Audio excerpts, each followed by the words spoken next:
Hindi pa rin yun. Ha? Sino mataas sa iyo?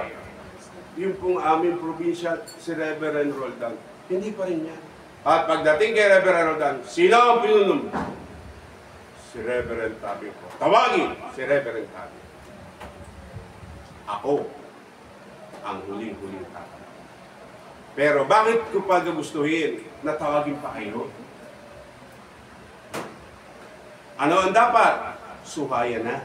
Magbigay tayo ng suhay para pag dumating ang matinding bagyo, nanatili pa rin kayong matatag na nakatili. Hindi kayo mabubuhay. Sapagkat sumusunod kayo. Ngunit kung kayo ay susuway sa doktrina na ipinaunawa ko sa inyo, kahit kasalanan nyo, aakuin ko pa rin. Dahil ako ang punong minsan. Ako pa rin ang mananagot sa hukuman dahil dala ko kayong lahat. Ano nangyayari ngayon kay Kibuloy? Marami siyang kaso. May mga kasangkot ba sa kanyang iglesia na kinakasuhan din? Meron din. Kaya tandaan niyo mga kapatid, tayo ba ay isang katawan? Sino ang ulo? Si Jesus. At kung sa Jesus ang ulo, sino ang nasusunod? Yung ulo o katawan? Yung ulo. Kaya susunod ba tayo sa ulo? At iyan ay si Jesus, ang ulo ng iglesia. At ang iglesia ang kanyang katawan. At kung tayo ang mga iba't ibang bahagi ng katawang iyon, dapat tayo ay nagkakaisa. Dapat tayo ay nagmamahalan at isa lamang ang paraan, isa ang pag-iisip, isa ang pananalita, at isa ang gawa. Amen. Amen. Ngayon, ibabasahin ko. Ang pagkatapos nito, ibubuhos ko ang aking espiritu sa lahat ng tao. Sabi ng Diyos, isasaysay ng inyong mga anak ang aking mga salita. Sari-sari ang mapanag-inip ng matatandang lalaki at makakita ng mga pangitain ang inyong mga kabataang lalaki. Sa panahon iyan, ibubuhos ko ang aking espiritu pati sa mga alipin, lalaki at babae. Ang ibubuhos, espiritu ng Diyos, hindi po engkantong masama. Ano ba ibig sabihin ng engkanto? Masamang espiritu. Ligaw na espiritu. At kung ito ang i-welcome natin sa loob ng iglesia ito, may kapahamakang darating sa atin. Pag nangyari yung babala noong masamang espiritu, papatayin ko ang babae ito. O pipigilan nyo ba yun? Oros-oros ba katabi nyo ang kasangkapan? Kaya, mag-ingat. Binabasa ko ito upang huwag kayong magkaroon ng pag-iisip na i-welcome lahat ang Espiritu. Isa lang ang Espiritu na i-welcome natin. Si Amang Iskopus lang at ang mga anghel na kasama niya. Yun lang. Walang ibang Espiritu. Kapag tumanggap kayo ng ibang Espiritu, sasabihin ko na sa inyo, kayo ay sumasamba sa mga Diyos. Sabihin natin, sa aklat ng gawa ay ganito ang sinasabi, mga minamahal na kapatid. Ang aking binasa mula sa aklat ng Joel ay nakasulat din sa aklat ng gawa ng mga apostol, the Acts of Apostles. Chapter 2 ng gawa.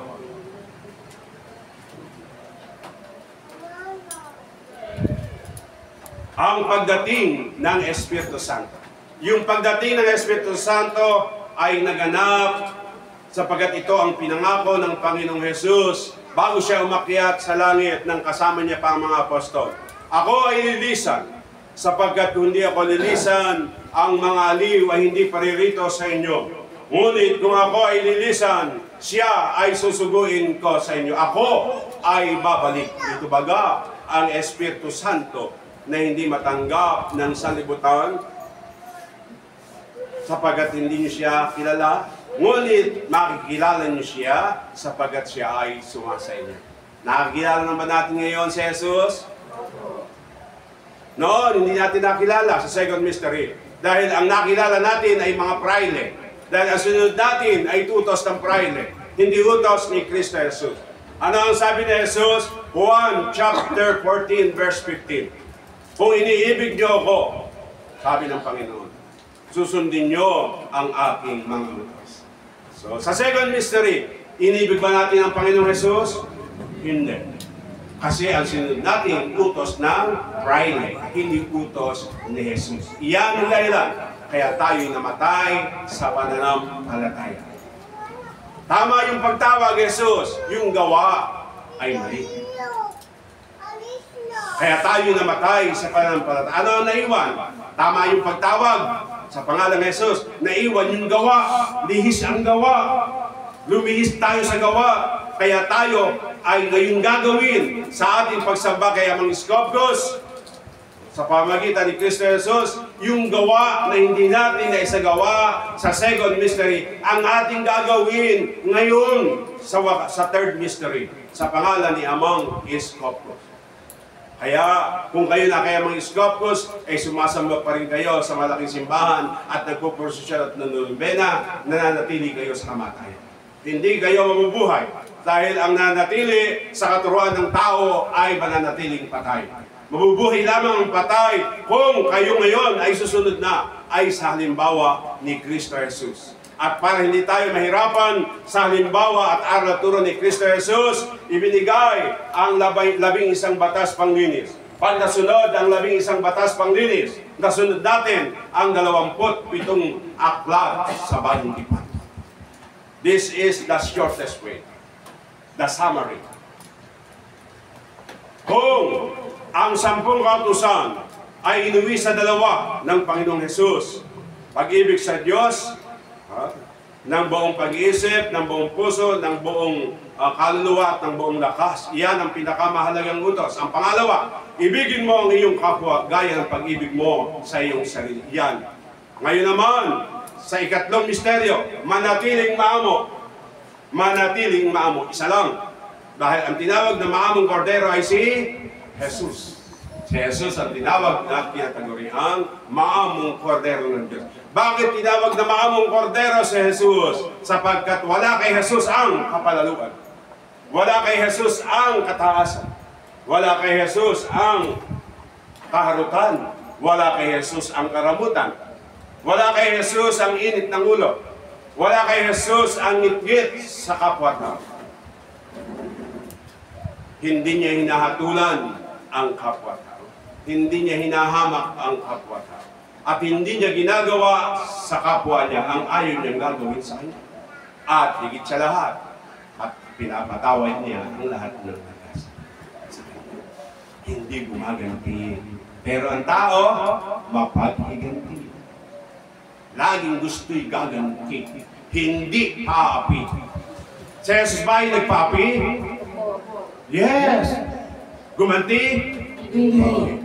Kaya, ang sabi niya, mga Iskopkos, kayo ngayon, ang gagampang Kristo. Tayo yung gagampang Kristo. Hindi tayo yung gagampang hari. Dahil tayo ngayon ang gagampang mga prinsesa at prinsipe ng anak ng Diyos na si Amang Iskopkos bilang hari. Tayo po ay mga prinsesa at prinsipe. Nakasulat yan sa Aklat ng Awit na ang kanyang mga lingkod ay tatawaging mga prinsipe. Pag sinabi ba prinsipe kasama prinsesa? Sagot ko. Opo. Bakit? Ang tanong, bakit? Sapagkat ang babae ay galing sa lalaki. Ang babae, si Eva, ay naging Eva, ginugot sa tadyang ni Adan. Kaya pag mination ang lalaki, kasama ang babae. At kailan inutos ng Diyos na ang babae ay mas mataas sa lalaki? Wala akong nabasa. Wala akong nabasa. Dahil ang babae ay galing lamang sa tadyang na lalaki. At ang bilin kay Eva, paglilingkuran mo ang iyong asawa habang buhay. Kahit tamad yan, kahit drug addict yan, pinakasalan mo. Paglingkuran mo yan habang buhay. And noong sinusuntok ka na, hihiwalay ka na, at gusto mo humanap ng iba. Nasaan yung pagtupad mo sa iyong sinumpaan? Na kayo magsasama sa hirap at sakit, sa ginhawa at kahirapan, sa kalusugan at karamdaman, na tanging kamatayan lamang ang sa inyo ay makapaghiwalay. Amen? Ang pinagsama ng Diyos, huwag paghiwalayin ng tao. Kaya ang dami. No, yung pinagsama ng Diyos, nag-away lang, budyo ka ng demonyo. Oy, umukuhan pa rin ba? Marami na lang. Nakakalimutan yung pinanumpaan. Kasi demonyo rin yung sinanggunian. Ano yung papayo sa'yo yung demonyo? Di hiwalay. Pero sumangguni ka sa anak ng Diyos, hindi ka papayo ng hiwalay. Nanumpa ka, kapatid, na kayo magsasama habang buhay, na kamatayan lamang sa inyo makapagin. Bakit kayo hiwalay? Malaking kasalanan. Dahil napopot ang Diyos sa naghihiwalay. Nasusuklam ako sa malupit sa asawa. Kaya, huwag kang masuklam. Huwag kang maging malupit sa asawa mo. Di baling yung asawa mo maging malupit sa iyo. Ay, hindi pwede. Kailangan. Hindi ako paapi. Pero pag kay anak ng Diyos, kaya mo magpaapi. Pero kung anak ka ng sanlibutan ito, hindi ka paapi. Ano gusto nyo? Anak ng sanlibutan, anak ng Diyos? Anak ng Diyos. O anak ba kayo ng Diyos? O, kaya ngayon, matanggap natin apihin. Magtiis. Huwag lang manghapi. Magtiis. Inaabuso naman yung kabaitan ko eh. Sadya, si Jesus ba inabuso? Si Jesus ba inabuso? Opo. Dumaing ba siya? Hindi po. Dumaing? Oh! Pero, sa huli ibla na hiling Ama, patawarin mo sila. Hindi nila alam kung ano yung ginagawa. Hindi siya. Dumaing din siya. Pinatunayan yung pagdaing niya. Ama, Bakit mo ko pinabayaan? bakit mo ako pinabayaan? Ano nang pinabayaan ng Ama? Yung kanyang katawang laman lang, pero yung kaluluwa ay kanyang sininop, pinahalagahan, dahil hindi man kailangan yung katawang laman sa langit eh. Dahil ang sabi sa aklat ng 1 Corinto chapter 15, verse 50. Ang binubuo ng laman at dugo ay walang puwang sa kaharian ng Diyos. Amen? Kaya lahat yung mga matay. Dapat ba ang nagmula sa labog ay babalik sa halip. Ngayon, ang tanong, yung bang espiritu na naandyan sa tahanan nyo ay galing sa Diyos? Yan ba'y galing sa Diyos? Dapat ba yung makabalik sa Diyos? Binibigyan tayo pagkakataon ni Amang Iskopkos dahil ang santuaryo ni Amang Iskopkos ay hagdan, paakyat ng langit.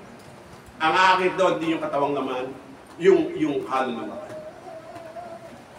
Ang santuaryo ay paaralan. Nag-aaral pa tayo?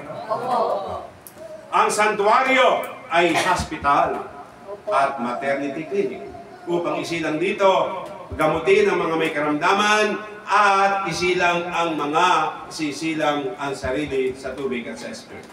We need to be reborn as a new Christian. Hindi pwedeng new Christian ka, andoon ka pa sa lumang aral ng mga praile ang isyong sinasapamuhan. Ang tunay na bagong Kristiyano, bagong silang sa tubig at sa espiritu, ito po ay sagana ng karunungan ni Kristo at pag-ibig ni Kristo. Sagana. Dahil ang sabi sa aklat ng 1 Pedro chapter 1 verse 23, sapagkat muli kayong isinilang, hindi sa pamamagitan ng nanay o tao, kundi sa bisa ng buhay at walang kamatayang salita ng Diyos. Ang pinapakain ko ba sa inyo ngayon ay salita ng Diyos? Oo. Kaya nga, mga minamahal na kapatid, ang sabi sa aklat ng Malakias, Kabanatang 2, talatang 7. Tungkulin ng mga saserdote na ituro ang tunay na kaalaman tungkol sa Diyos.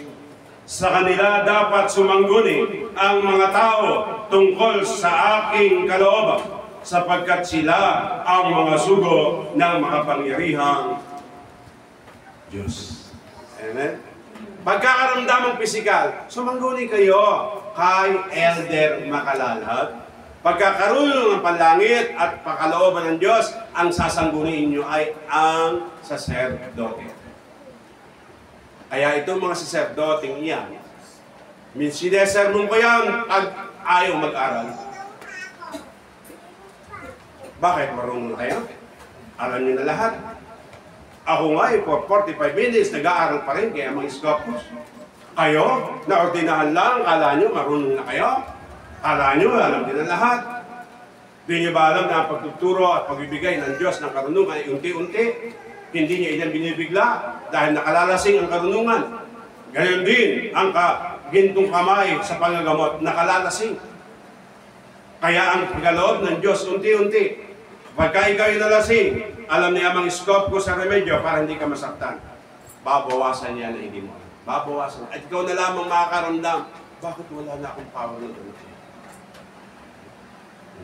At gayon din naman sa karunungan ng mga serdote, maramdaman mo ang iyong kamangmanga na hindi ka na ginagabayan dahil simpleng salita, bakit hindi mo maintindihan? Ngunit, kapag ikaw ay ginagabayan ng Diyos, nagsisimula pa ka lamang ng tanong, alam na ng saserdote ang sagot. Maniwala kayo o hindi, yan ang nararamdaman. Nagsisimula ka pa lamang tanong, alam ko na ang sagot. Dahil advance ang Diyos. Kaya, kung may nalalasing sa panggagamot, meron ding nalalasing sa karunungan sa Ebanghelyo. Kaya, pantay-pantay. Huwag malalasing. Huwag padadaig sa damdamin. Mas panaigin nyo ay ang katwiran ng isip. Dahil ang matuwid na isip, galing sa matuwid na puso. Ang malinis na isip, galing sa malinis na puso. Ang madilim na isip, galing sa maruming puso. At ang salitang maanghang, galing sa masamang puso at sa isip. Amen? Amen. Ang mata na nalilisik, dulot ng masamang isip at masamang puso. Kaya, tandaan natin, bawat bahagi ng ating katawan ay may asal. Ngunit, piliin nyo kung ano ang mabuting asal at iwasan ang masamang asal. May asal ba ang labi? Yan po.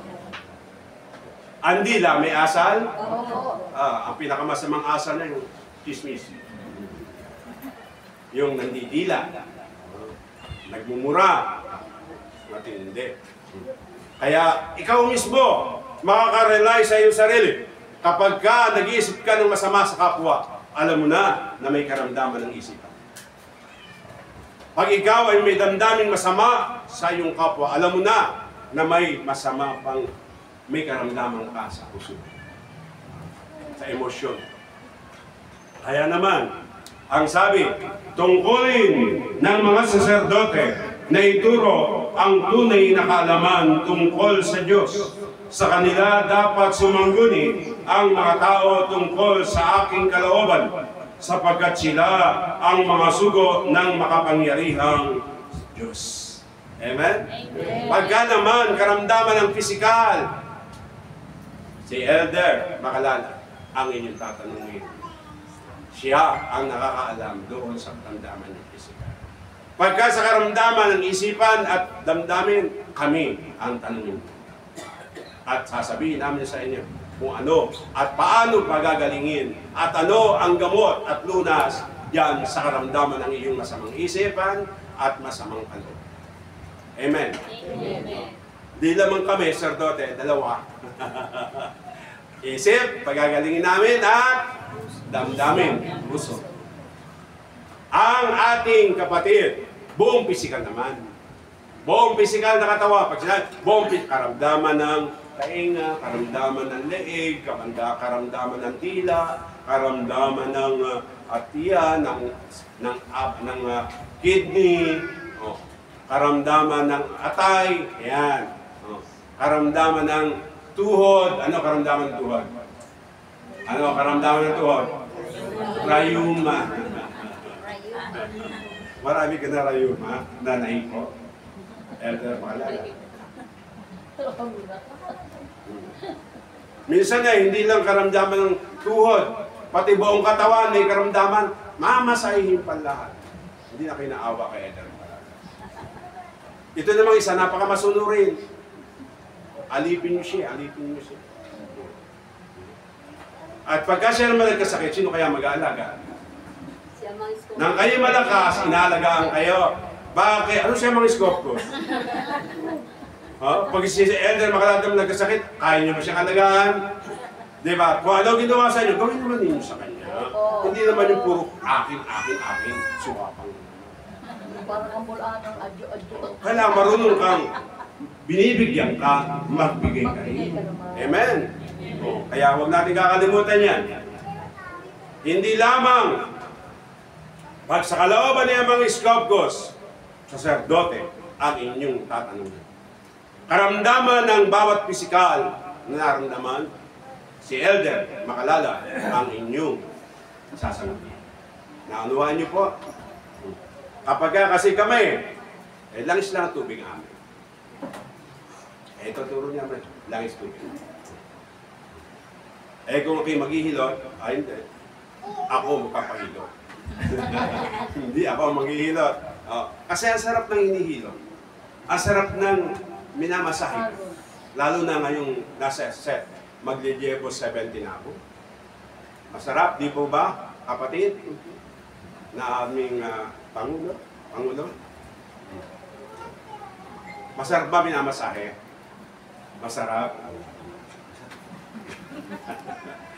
Kaya mamaya, gagawin niya kami. Dahil magpapamahipo lahat ngayon kay Elder.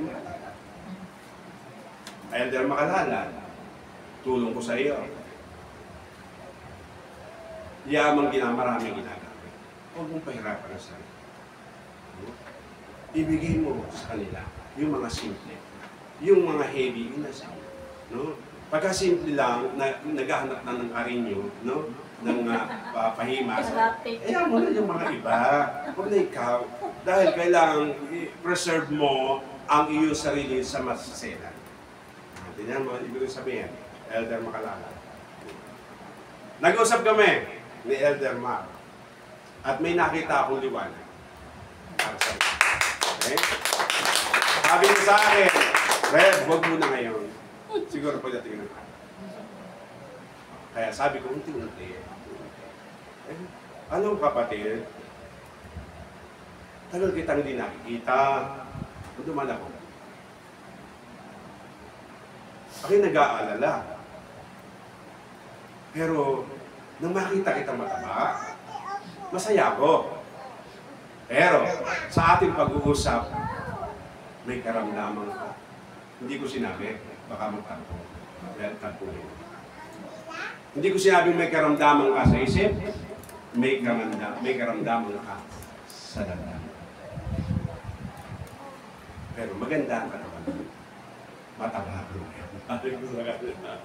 Paano mo? Isa lang sabi ko sa kanya, alisin mo ang galit sa puso.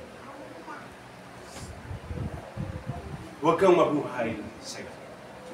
Dahil nakamamatay. Alisin mo. Umangon. Huwag lang po ngayon. Talagang masama ka na. Masama timpla. Ano? Pero at least, nag-usap kami. At hindi ko siya, inaalala ko siya, iniisip ko siya. Dahil well-frustrated siya sa kanyang pangarap. Sabi niya sa akin, sa iyo rin, marami. Akin, isa lang eh. Sabi ko, kahit isa o marami, kailangan matuwid ka sa iyong pagiging ama. Wala sa dami yan, wala sa pagiging konti. Kailangan biglang ama, gawin mo. Konti man yan o marami, isa lang ang solusyon dyan. Ang gamot ni Amang Iskopkos ang solusyon.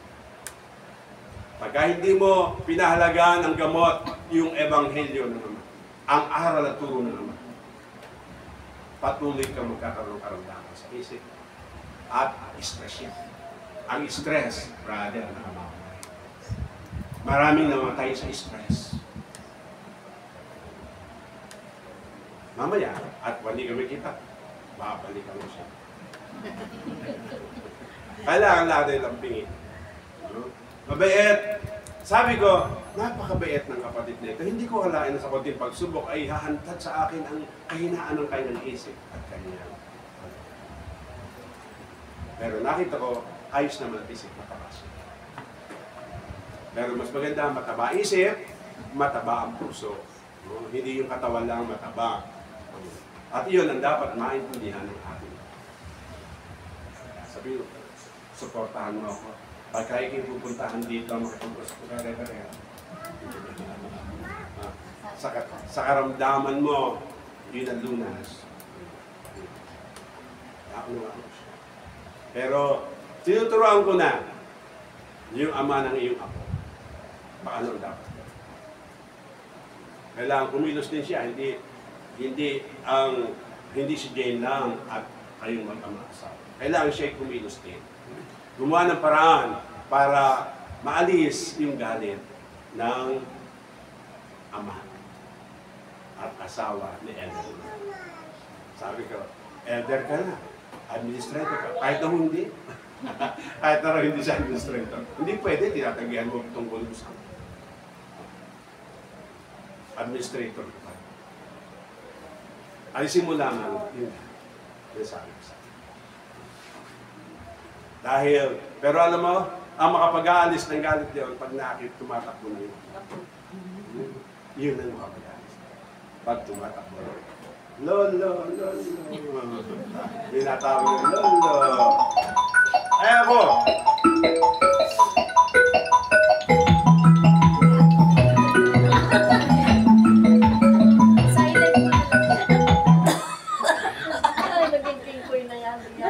Kapag kayo ay nagse-cellphone at nasa mesa, patayin ang cellphone o silent.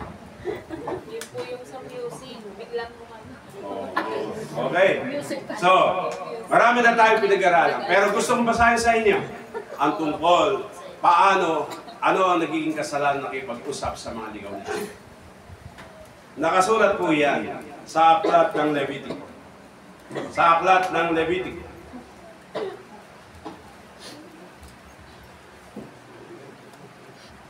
Levitico chapter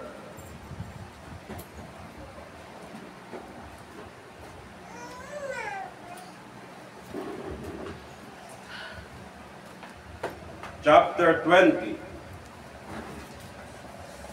Ay ganito ang sinasabi. Inihanda ko talaga ito, mga kapatid. Dahil ayoko na i-welcome nyo lagi ang mga masamang ligaw na espiritu.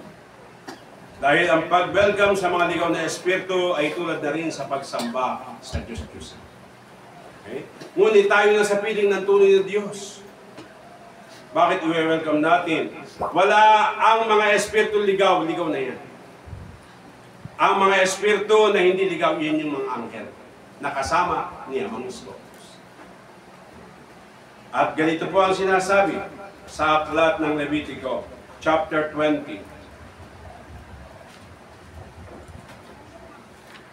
Ang sinumang, verse 8 o verse 6, ang sinumang sumangguni sa mga manghuhula o sa mga tumatawag sa mga espiritu ng mga namatay ay kasusuklamang ko at ititiwalag sa sambahayan. Kaya huwag niyong welcome ang maligaw na espiritu. Paano niyo malalaman ang ligaw na espiritu? Hindi kayang banggitin niyan ang pangalan ni Jesus at lalong hindi kayang banggitin ang pangalan ni Jesus. Kapag kaya na isinubuan mo ng asin, lalaban sa'yo. Lalaban sa'yo. Dahil ang turo ni Amang Scopus, sa bawat masasamang espiritu na dumarating, asin ang inyong ibibigay. Pag tumanggap, hindi yan sa mga espiritu. Umaarti lang. Ngunit kapag tumanggi at umayaw, masamang espiritu. Kaya kahapon, sa house blessing, bukod sa holy water, yung mga maselang lugar, pinasabugan ko ng asin. para lumayo ang masamang espiritu na nananahan. At kung kayo ay may naramdaman sa inyong kapaligiran na masamang espiritu, nangingilabot kayo at takot ang naramdaman, sabugan nyo ng asin ang inyong kapaligiran. Kahapon doon sa house blessing, meron palang underground. Pinasabuyan ko ng asin yung underground. Maganda ang bahay. May basement pala. Lagyan ng asin. Para hindi panahanan ng mga kaluluwang bagay. At wala sa ating doctrine na i-welcome ang mga kaluluwang ligat. Ang pwede lamang nating i-welcome ay si Amang Iskopkos at ang mga anghel at ang kaluluwa ng mga namatay na nasa piling na ni Amang Iskopkos. Yung po lamang ang pwedeng i-welcome sa ating kongregasyon. Dahil sila'y kaluluwa, namatay ang pisikal, ngunit ang kanilang kaluluwa ay mananahan sa santuario o sa inyong tahanan. Depende sa pagtatagubilin ni Amang Iskopkos. Ano po, ulitin ko, ang sinumang sumasangguni sa mga manghuhula o sa mga tumatawag sa mga espiritu ng mga namatay na ay kasusuklamang ko at ititiwalag sa sambahayan. Italaga ninyo sa akin ang inyong sarili at magpakabanal kayo sapagkat akong Diyos ay banal. Ingatan ninyo at sundin ang aking mga tuntunin. Akong Diyos ang nagtalaga sa inyo. Hindi tayo pwedeng sumunod sa masamang espiritu. Sa espiritu lamang ng Diyos tayo susunod at sa mga gabay na anghel. Ay ganda ng gabay pa ni Elder Macalal, Corazon. Diba, Corazon? Ano ba ibig sabihin ng Corazon? Puso. Corazon. Mahal na puso. Kaya naman, italagay nyo sa akin ang inyong sarili, huwag sa masamang espiritu. Sa Diyos. Pag tinanggap nyo yung masamang espiritu, para na kayong sumasamba sa Diyos. At kung mangyari ang kanilang mga sinasabi, papatayin kang kasangkapang ito, malaking sagutin natin sa hukuman ng tao. At ayokong dumating ang pagkakataon na tayo humarapa sa hukuman ng tao dahil baka ito ang ikasira ng Ministeryo at Ilaw ni Amang Iskopkos na pinagsikapan natin itatag for 60 years ay masisira dahil sa ating mga kamangmangan. Kakulangan ng alam na hindi lahat ng espiritu ay iwe-welcome. Ang espiritu lamang ni Amang Iskopkos ang ating iwe-welcome at ang mga anghel na gumagabay sa atin. At ganito ang nakasulat, mga minamahal na kapatid, sa aklat ng Unang Juan, chapter 4. Unang Juan, chapter 4. Basahin ko sa inyo. Unang Juan, chapter.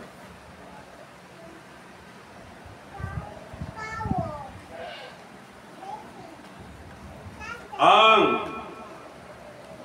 espiritong mula sa Diyos at ang espiritong mula sa Antikristo. Antikristo means kalaban ni Kristo. Mga minamahal, kabanatang 4, unang aklat ng Juan. Mga minamahal, huwag niyong paniwalaan agad ang bawat nagsasabing sumasa kanila ang espiritu. Sa halip ay subukin muna ninyo upang malaman kung mula sa Diyos ang espiritong sumasa kanila. Sapagkat marami ng bulaang propeta ang lumitaw sa sanlibutan. Ito ang pagkakakilanlan kung sino ang kinaroroonan ng Espiritu ng Diyos. Ang nagpapahayag na si Jesucristo ay naging tao ang siyang kinaroroonan ng Espiritu mula sa Diyos. Pinapahayag ba ni Amang Iskopkos na siyang nagkatawang tao? Sinabi ba ng Amang Iskopkos kung paano siya pinahirapan ng mga Hentil at mga Hudyo? Pinaliliwanag niya at pinaunawa niya na Binatay niya ang hirap at sakit. Pinasay niya ang dapat pasanin bilang pagsunod sa kalooban ng Amang nasa langit. Sino yung Ama? Amang Ang Espiritu. Ang Espiritu Santo, yung po yung Ama. Ama sa pasimula, Ama hanggang wakas. Dahil ang Diyos ay hindi tao, Espiritu siya. Espiritu sa pasimula, Espiritu hanggang wakas. Jehovah sa panahon ni Moises at ng mga Israelita. At ngayon, iskop ko sa ating panahon bilang Ama, hindi bilang Panginoon, Amang iskop. At ang gusto niya, tatawagin natin siya sa kanyang bagong pangalan. Ang tumatawag sa kanyang bagong pangalan ay tumatawag ng direkta. Ang tumatawag ng Ama, indirect calling yun. Dahil maraming Ama. Sa Bible, dalawang Ama. Ang Amang Diablo at Amang Diyos. At Amang Diyos ay si Amang Iskopos. Ang Amang Diablo, ito yung Espiritong Liga. Espiritu man nagpapanggap. Mga nag-aama-amahan, hindi naman alam kung sino talagang Espiritu. Kaya tandaan mo, Elder Makalala, ikaw ay isa sa haligi ng Ministeryo at Ilaw ni Amang Iskopos sa patnubay ni Amang Iskopos pamagitan ni District Minister Reverend Rilon.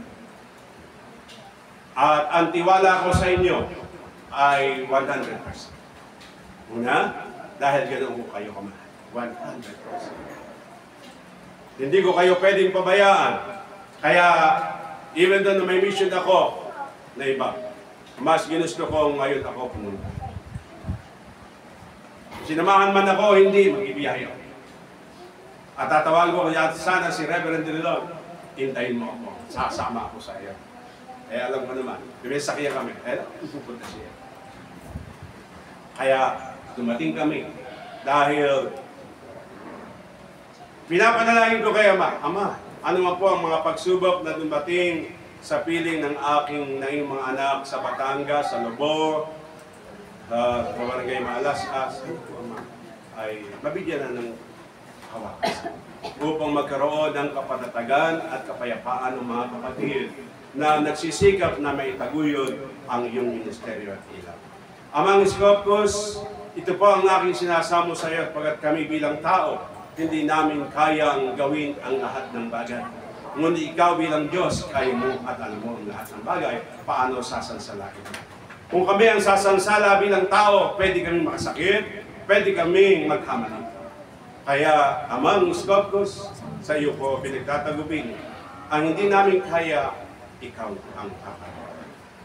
Kaya para pala kaming nasaktan, wala kaming masugat ang mga kapatid na tumanggap sa iyong banal na pangalan at banal na Espiritu. Ikaw na po ang pumigil sa masasamang Espiritu na pagsubok mo sa mga kapatid.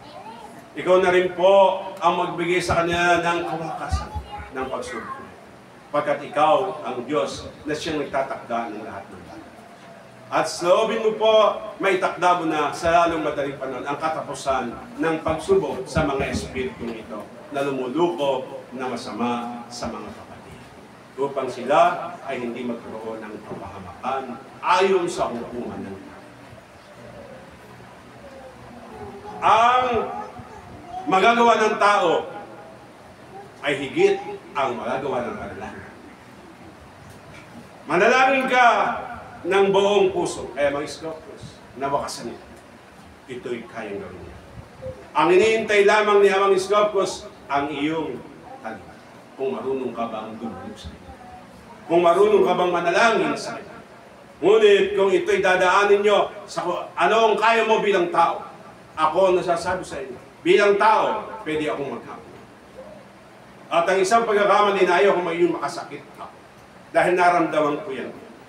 Nang kami labasan ng dokumento na ididimanda raw kami pag nasira ang Ministeryo at Ilaw ni Amang Iskopos.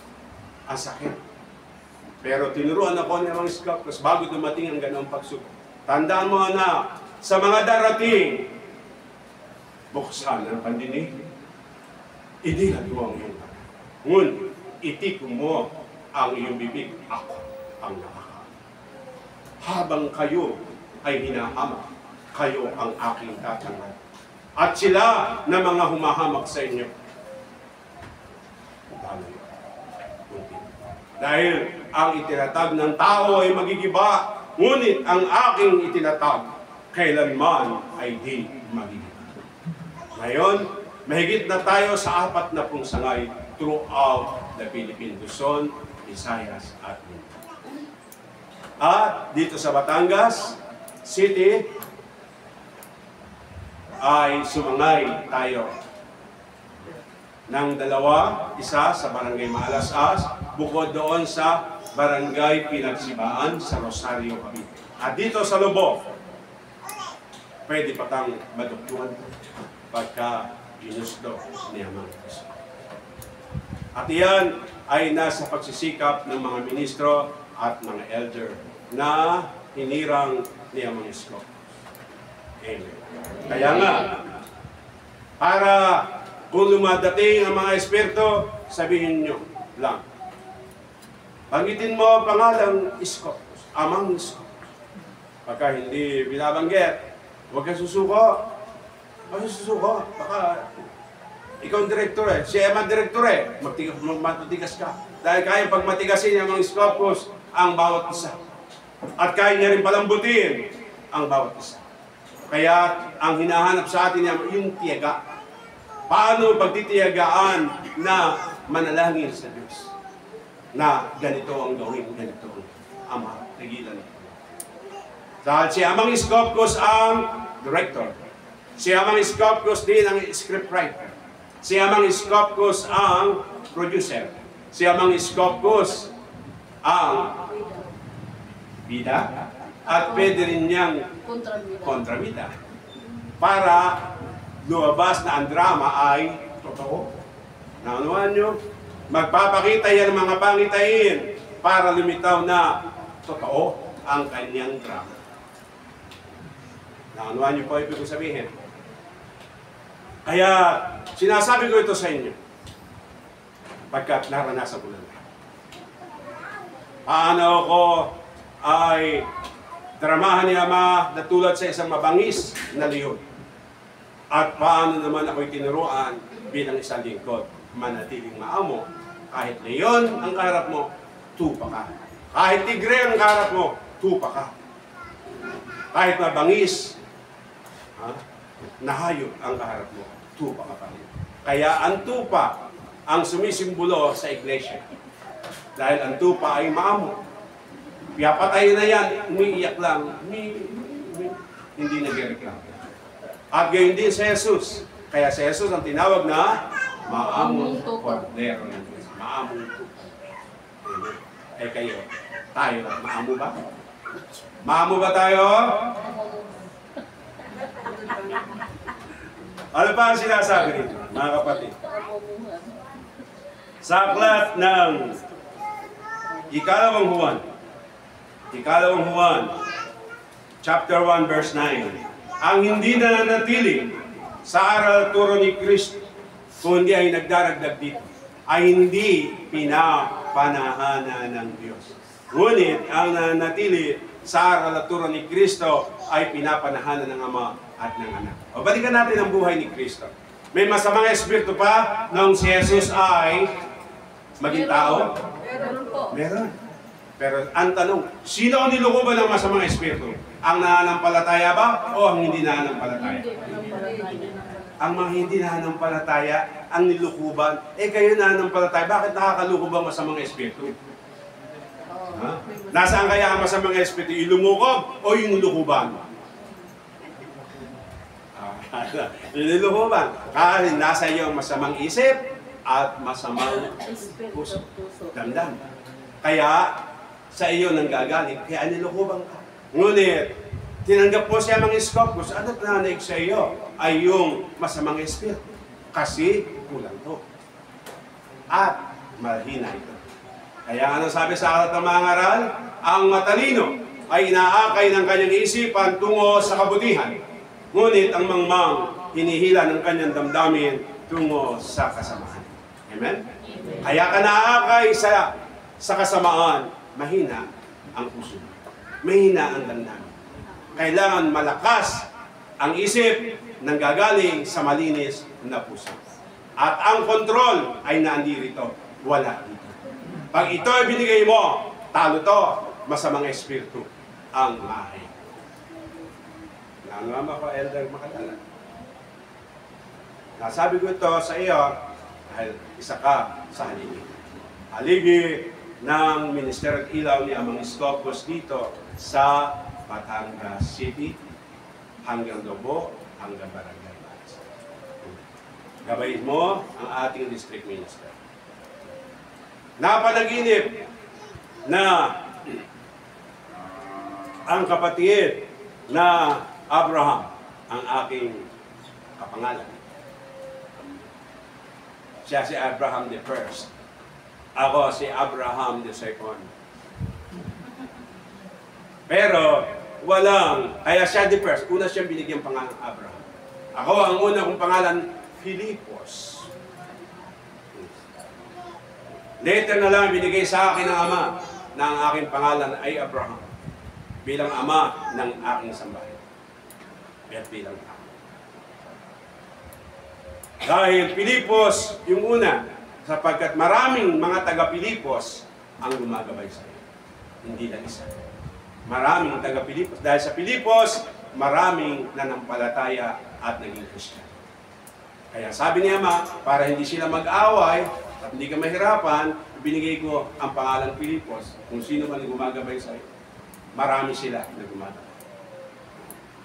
Ngunit dumating yung pagkakataon, sinabi sa akin ni Ama, bilang ikaw ang aking kanang kamay, haligi ng Ministeryo ng Ilaw, bilang ama ng sambahayan, Abraham ang yan sabi sa akin. Hindi ko alam na Abraham pala ang aking naanak. Naanak ko to, pwede ko itong paluin pagka nagkamala. Naanak ko yan. Apo ko si L.A. At loobin niya mga Scopus, mga minamahal na kapatid.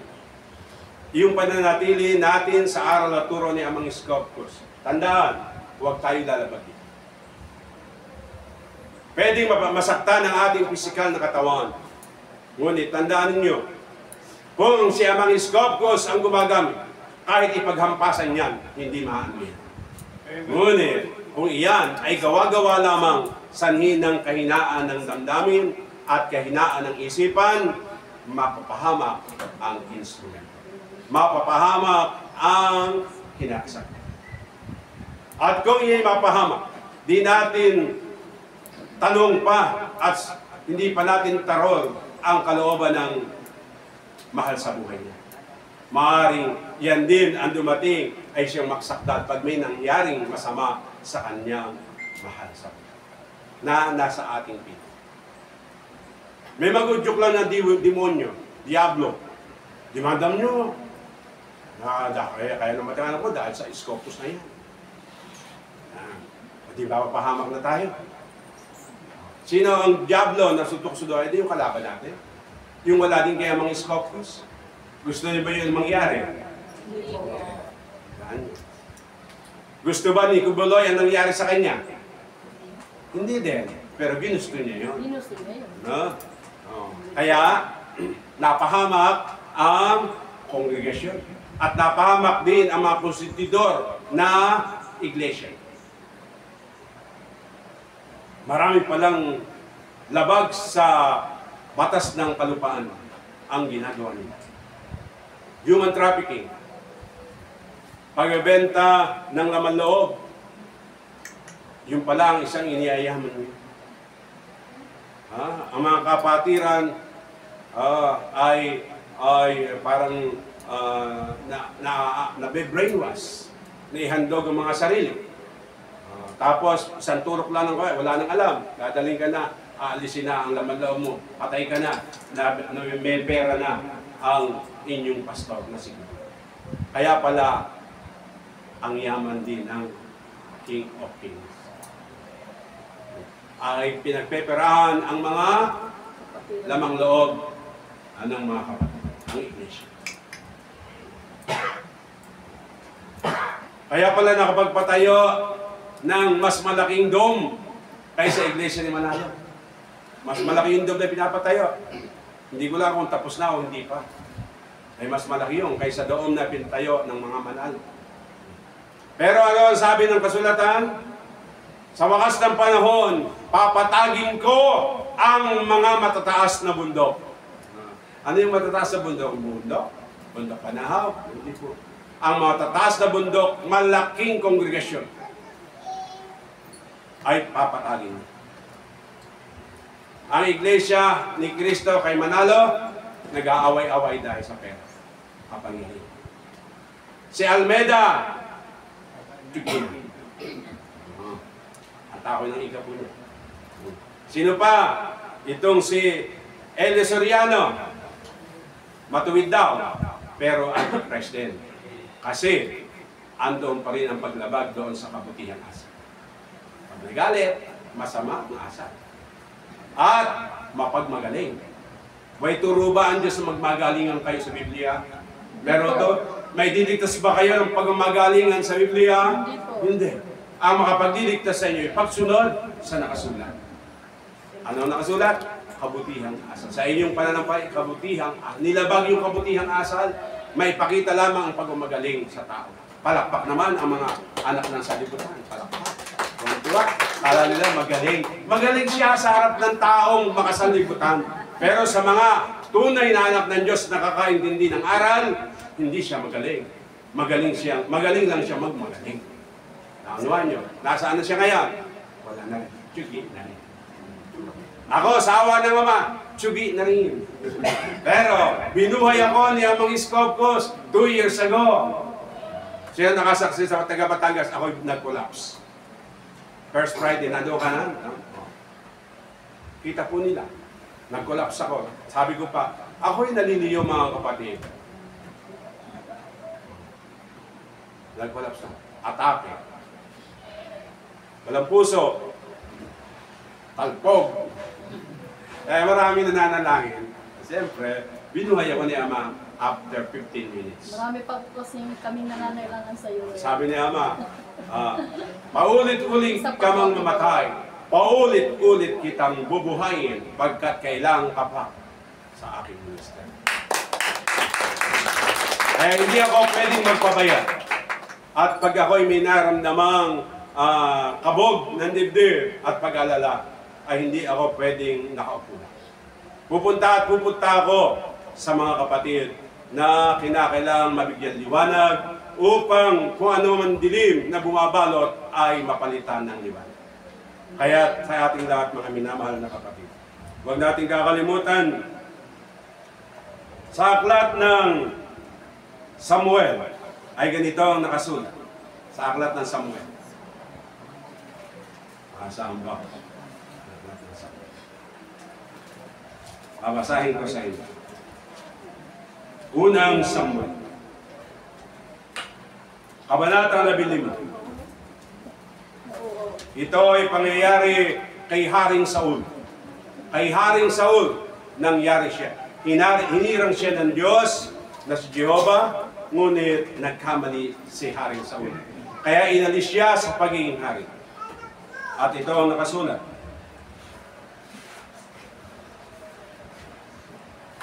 Sinabi ni Samuel kay Saul. Sinabi ni Samuel, akala mo ba higit na magustuhan ni Jehovah ang handog at hain kaysa pagsunod sa Kanya? Ang pagsunod sa Kanya ay higit sa handog at ang pakikinig ay higit sa hain taba ng tupa. Ang pagsuway sa Kanya ay kasing sama ng tanggugulam at ang katigasan ng ulo ay tulad ng pagsamba sa Diyos-Diyosan. Pagkat sinuway mo si Jehovah, alisin ka sa pagiging hari ng Kanyang bayan. Amen. Amen. Kaya tandaan niyo mga kapatid, ayokong ikwento ang mga pangyayari sa mga kasangkapan na itinanghal ang kanilang sarili. Ayokong ito'y mangyari sa ating kapatid na Elder Macalan. Dahil alam ko, mahal niya si Amang Iskopkos at naramdaman niya yung pagmamahal na iyon ni Amang Iskopkos. At ngayon, ibinigay pansamantala ang kanyang pangalawang anak, si Angelica. Dani pa po. Danica. Si Danica. Ngunit ngayon, pinalitan ng isang bagong apo. At iyan, ano pangalan niya? Nathaniel. Daniel? Nathaniel. Nathaniel. Si Nathaniel ay isa sa mga apostol. Si Apostol, kung yung si Nathaniel, Apostol, isa siya sa apostol. Katulad ni Levi. Si Levi ay si Mateo. At yun din, si Nathaniel, merong isang pangalan yun doon sa apostol, 12 apostol. Maganda. Spiritual ang pinangalan. At loobin naman, mga minamahal na kapatid, na ang ating ebanghelyo sa araw na ito ay naghatid sa inyo ng liwanag upang tayo makaiwas sa peligro.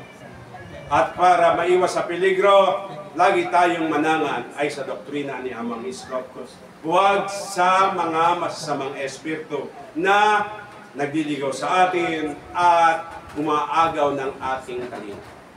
At pag naagaw ang ating talino na mula kay Kristo, mula kay Amang Iskopos, maliligaw tayo. Kailangan mapanghawakan yung mabuti na si Jesus na ating Panginoon ay si Amang Iskopos ngayon sa ating pagsamba sa Espiritu at sa katotohanan. Ito ang mabuting balita na sa inyo yung aking pinahayag, mga minamahal na kapatid. At loobin nawa na kung kayo ay may mga katanungan, ay welcome kayo na magtanong.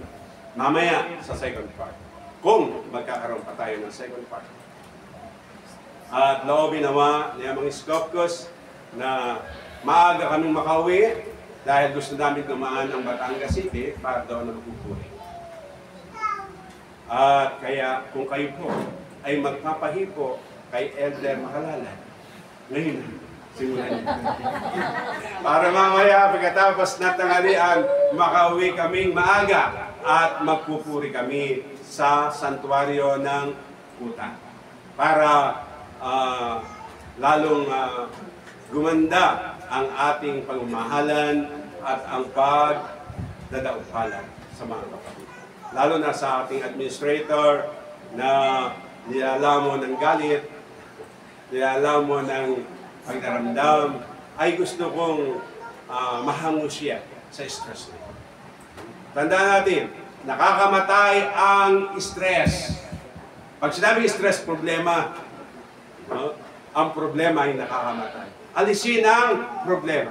At ang makapag-aalis ng problema, salita ng Diyos. O pakikinggan at iintindihin at tatanggapin. Amen? Nakakita ko ang isang kapatid na ninanam na mabuti ang ebanghelyo. Ang ating kapatid, ano pangalan sa ama? Sister, ikaw po. Yung babae, nasa harap ng ating kwan. Kayo po. Hindi po. Yung tinuturo. Ano pangalan sa ama? Chedora? Si San Chedora. Si Sex Chedora. Alam kong naintindihan mo sinasabi. At nakakita ko sa iyong mata, nakakita ko sa iyong pakikinig na iniintindi mong mabuti ang aking sinasabi. Ang tanong, naintindihan mo ba? Kaya tandaan natin mga minamahal na kapatid, ang aming pagdating dito, pag-ibig ang aming dala. Hindi galit, hindi pagdududa. Kundi gusto kong buhayin sa puso ng lahat ay ang pagtitiwala. Dahil masarap magtiwala kung may pag-ibig. Kung sabi may tiwala ako, ngunit nagdududa ka, hindi pa sapat ang pag-ibig mo. Hindi pa gusto yung pag-ibig na tulad ng pag-ibig ni Kristo Jesus. Huwag kayong magduda pagkat naranasan ko na ang pagdududa. Ngunit si Amang Iskopos hindi nagduda sa akin.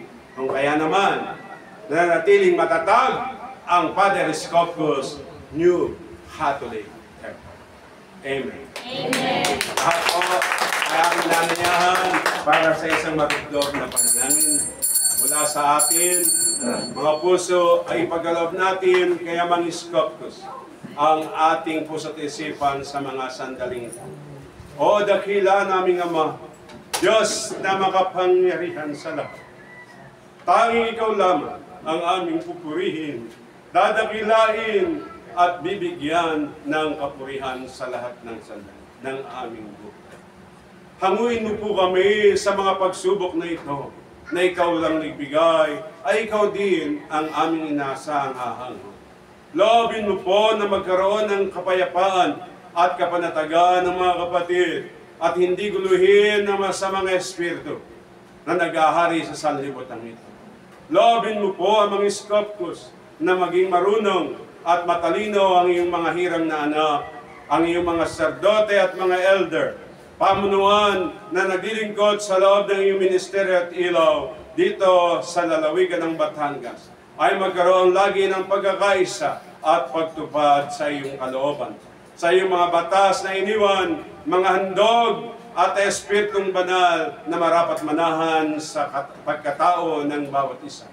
Hinihiling po namin ang katapusan ng mga pagsubok na ito upang ang mga kapatid ay magkaroon din ng kapahingahan ng pisikal na katawan.